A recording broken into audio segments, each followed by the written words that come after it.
There is a guy who was a criminal who was dealing with drugs, Pablo. Pablo Escobar. Which country was he from? Colombia. Till today, he was stealing money. He put money everywhere. The way he was a thug. The rooms were full of money. He just now went around digging and hiding money, digging, hiding money. Today, he's dead. When they're digging a place to do a road, they just find dollars. When they're digging a place to build the new buildings, they just find dollars. That's what Ramaphosa was going to do. Ramaphosa, from today, is Pablo Escobar. He puts in the room, he was going to dig Esibayeni and put even there because he has got no any other place to hide money anymore. Yet, siyalamba. We are unemployed, we are without houses, our children don't have proper meals at school, the hospitals do not have medicine, the hospitals do not have bed. Pregnant women give birth on the floor and put their children in a card box. Yet our president is the richest. This has to come to an end. And only the EFF will make it come to an end, where money must come from corruption directly into creating jobs for our people. Why should electricity be so expensive? Why should Eskom make profit? We don't want Eskom that makes profit because giving people electricity is not business. It's a basic right. Profit must be made by companies.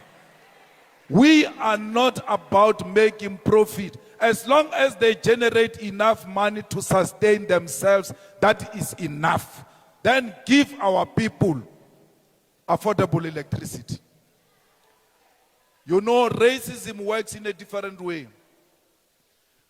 In the past, they didn't give us electricity because we're black. They were like, what do they do with electricity? We don't give them electricity. Today, because we've got rights and they can't exclude us as blacks, they use money to exclude us. That give them electricity, but make it more expensive so that they cannot have the electricity.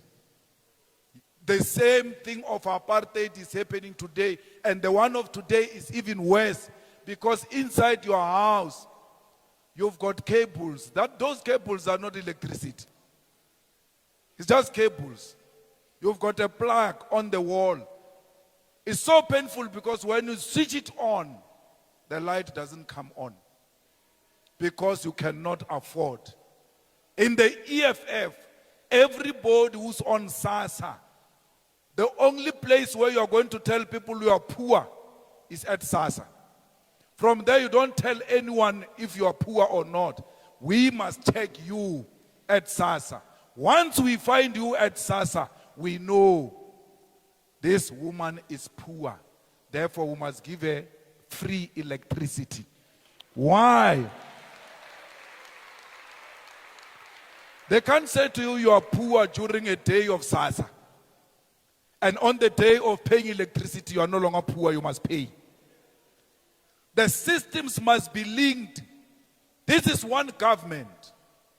So that when they punch your ID, it must already tell them, this is a SASA beneficiary.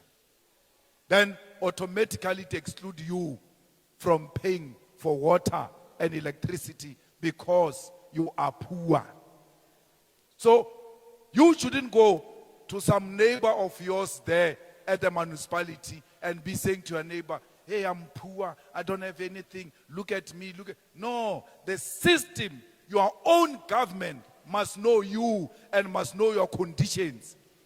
But just by punching your ID, look at what they do to your children. They take them to a no-fee schools. They say in this area is a no-fee school, meaning in this area the people are poor here. They can't pay school fees. Why do you say they are poor when it comes to school? But when it comes to electricity, they are rich, they must pay. What a contradiction. You came and said this area is full of poor people, therefore fees must not be paid. This school were declaring it a no-fee school. Therefore that area must be declared an area of poor people.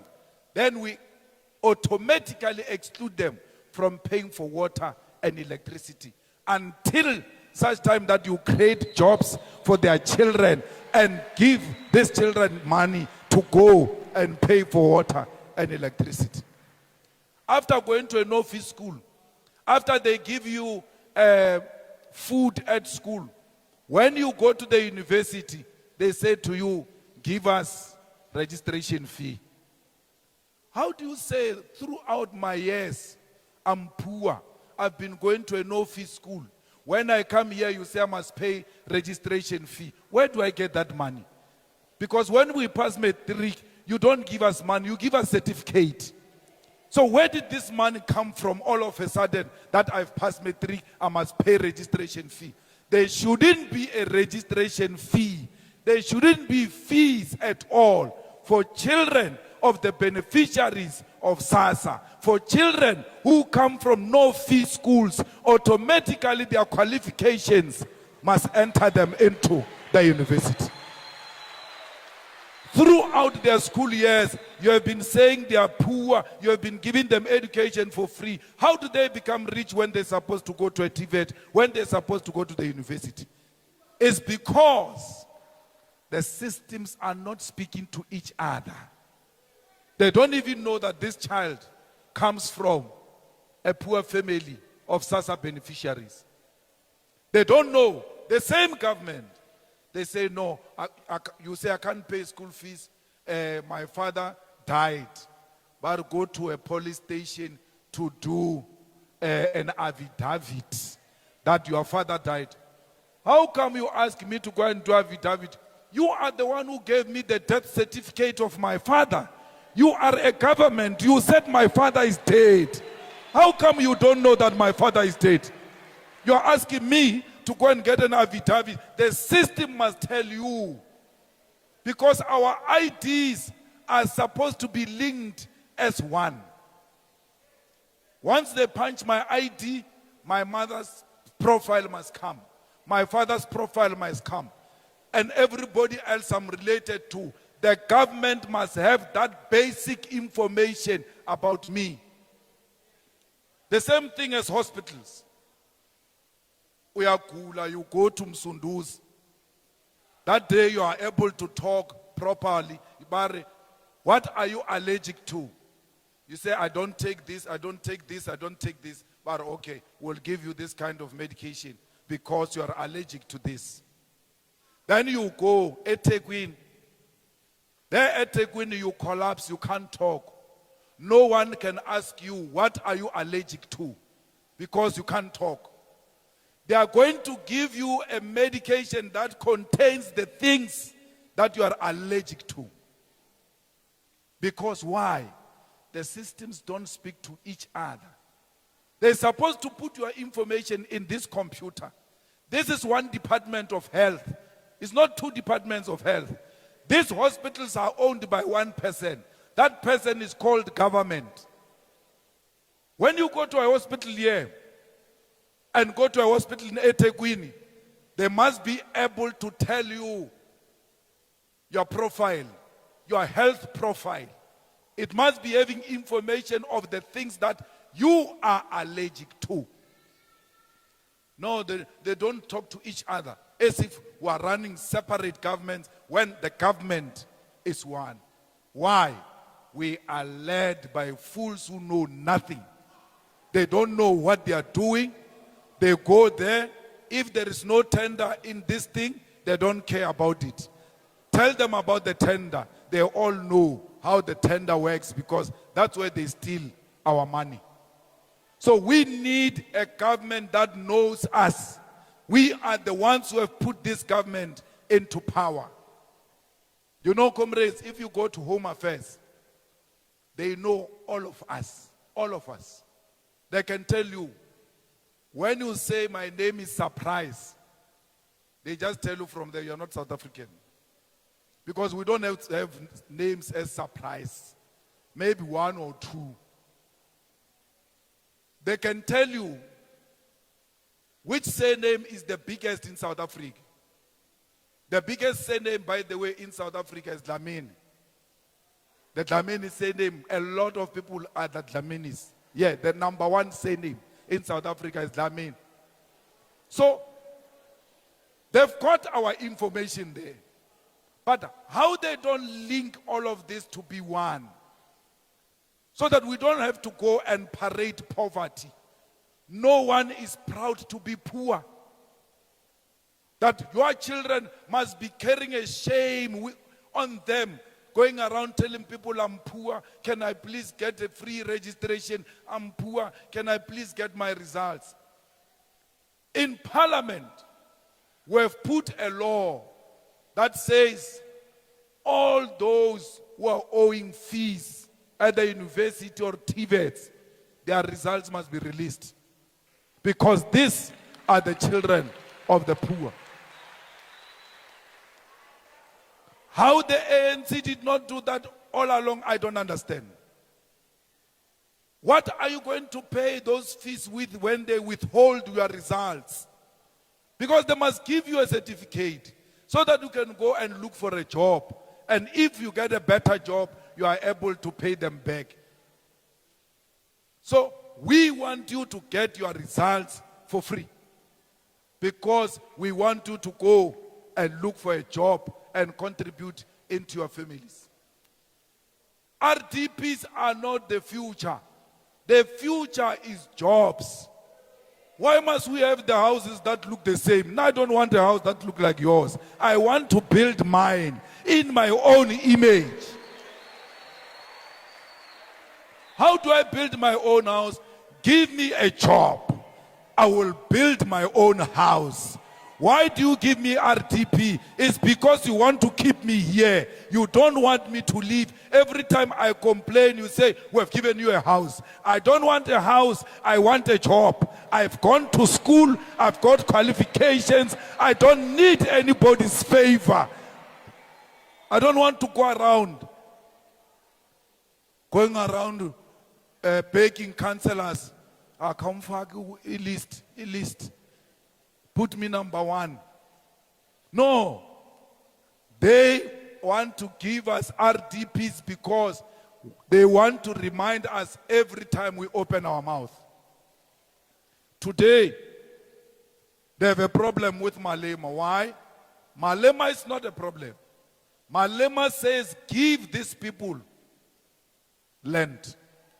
The stolen land must be returned into the hands of the rightful owners. We want our land back.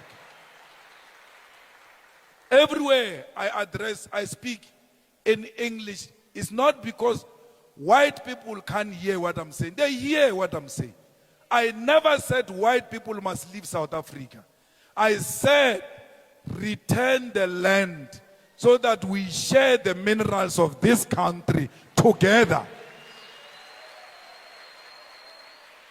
They want to sit on the table and eat alone, and then we must watch them.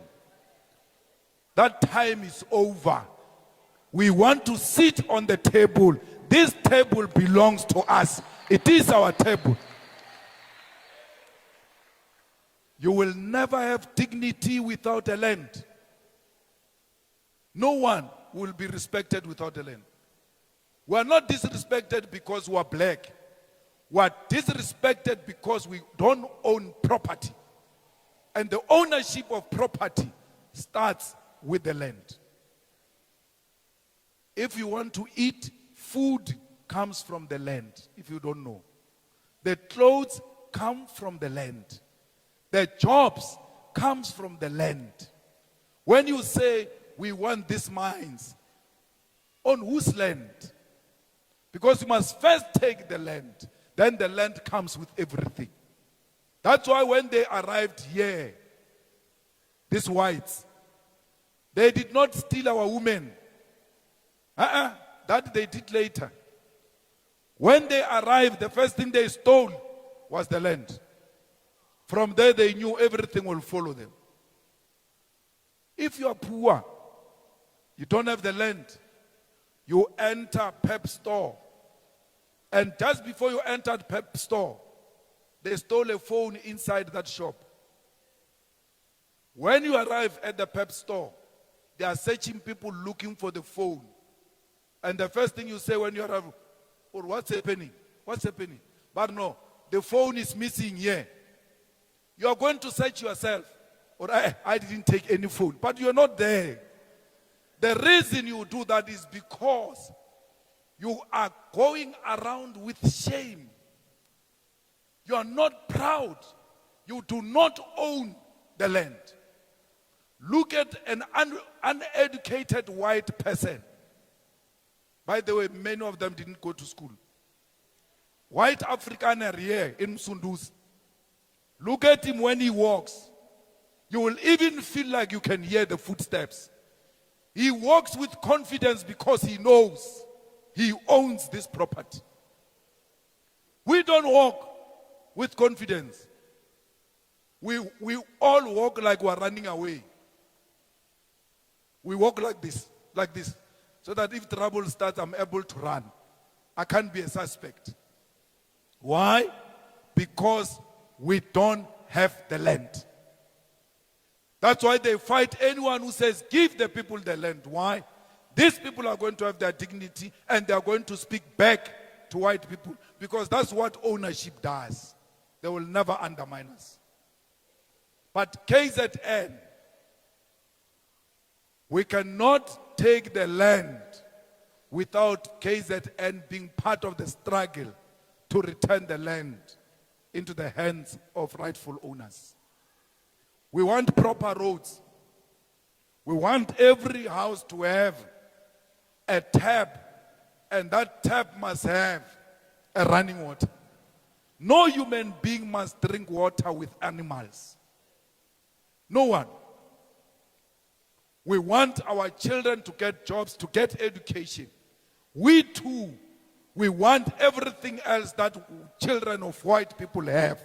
We want to have those opportunities. And we will never give up about that struggle. We are not in a struggle for votes. Whether our votes have declined in KZN or not, as long as we find people gathered like this and saying we are part of the struggle to return the land into the hands of the rightful owners, then we are on the right track. We want our banks, we want our mines. When you say, let's build a government-owned bank so that our people can get affordable services from the banks and loans and the bonds, they say, what are you doing with the banks? Government can't enter the banks. There is banks already. We want government bank. Why? There is a government school, there is a private school. There is a government hospital, there is a private hospital. Why are they refusing government to have a bank so that our people can be given opportunities? Today when you go to a bank as a black person, you are a high risk. You are a high risk. They cannot give you a loan easily.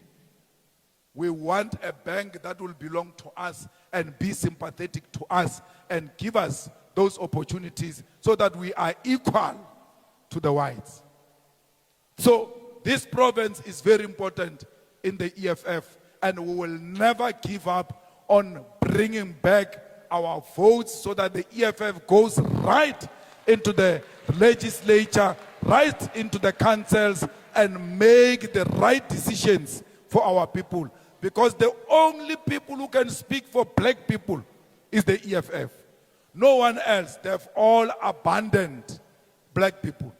So this province of KZN, it will never be a no-go area for me. Bakhona abafana la bathi abungizwe. Bathi hayi uMalema never angene KZN ngila. Ngizongena ngenkani. There is no one who can stop me. Yeah.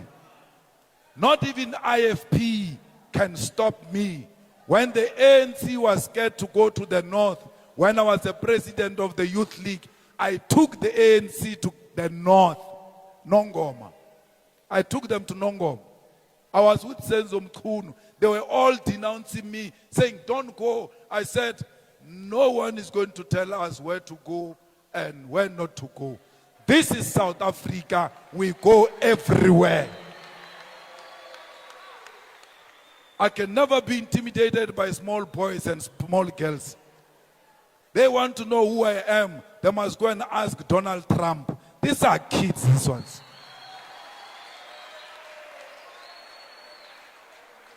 I'm also known in America there. The president of America knows there is Malema. You can't intimidate him. He's not scared of anything, especially when it comes to issues of black people. There is no one who's going to make us be scared. This is our province. We are here today. We will be here tomorrow. We will be with you forever because this is our province. And we want to make sure that we grow the influence of the EFF in KZN. The EFF is not going anywhere. It's going to stay here in KZN. Whether by Atanda, Batandi, Ikona EFF in KZN, Msunduzi, everywhere. Were there. Nasenkandla sikhona. Ulundi sikhona. No one can stop us. In UKZN, we are there. The SG was in a university in Zululand. Just some few days ago. Sikhona eZululand as EFF. So whether somebody likes us or not, as long as they are unemployed youth, as long as petrol attendants are still paid less money, as long as domestic workers are still being harassed, as long as the farm workers do not have their rights, the EFF will always be there to make sure that the rights of those people are protected. That's why we've got a youth command. Why? Because we are the future. There is no way we can be successful if we don't build the second layer and the third layer of leadership. In these young people, when we die, they must pick up the spear and continue with the struggle for economic freedom in our lifetime. It's a struggle for generations to come. It's not a struggle that is going to end now. It's a struggle that even international oppressors will never agree with it because they know they are the ones who are benefiting from our minerals. So when we say we want minerals, when we say we want our land, it is the colonizers who are hearing the pain more than us. Fighters, do not be scared. You must do door to door. You must fight for the EFF. You must be in every street. You must be in every school. You must be in every university. You must make sure that you fight for the survival of the EFF in KZN. These people who are our mayoral candidates, they are leaders of our campaign. You must support them. You must work with them and you must make it a reality because we want to come back here so that we officially install a mayor of the EFF and let that thing start here in KZN where they thought they finished the EFF. Msunduzi must rise and say, we are the ones who are raising the red flag that the EFF is going nowhere. It is here in South Africa, it's here in KZN. If we are scared of IFP, we are going to be intimidated and our votes are going to be stolen. If we are scared of the ANC and the MK, then let's forget our votes will be stolen. But with you, grand forces who are not scared, who are going to sit with them on the same table and say, I am here to look after the votes of the EFF. I don't care how many they are. Every vote counts. I'm here to make sure that they don't steal the votes of the EFF. Let the EFF be led by people who are not cowards. You must never be intimidated by another human being. You are all born of a woman. No one is better than you. No one has got monopoly of violence. And therefore, no one must shaken you, must intimidate you with violence. Even if they kill you, they will never kill your ideas. Your ideas are out there, and those ideas will forever be celebrated. They killed Steve Biko, we still talk about him today. They killed Chris Hani, we still talk about him today. They killed Subukwe, we still talk about him today. They killed our leaders, but the ideas were already out. They will never kill the ideas that are aiming at liberating black people. Do not be scared. Economic freedom is the future of South Africa. There is no South Africa without economic freedom. The EFF is here to stay, and no one can threaten the future of South Africa. The future of South Africa is red. When you go to vote, when you vote against the EFF, you are voting against your blood, because your blood is red. The EFF is red. We are voting EFF on the 4th of November. Msunduzi will bring the freedom and the true freedom, the true economic freedom in our lifetime. Amandla! Amandla!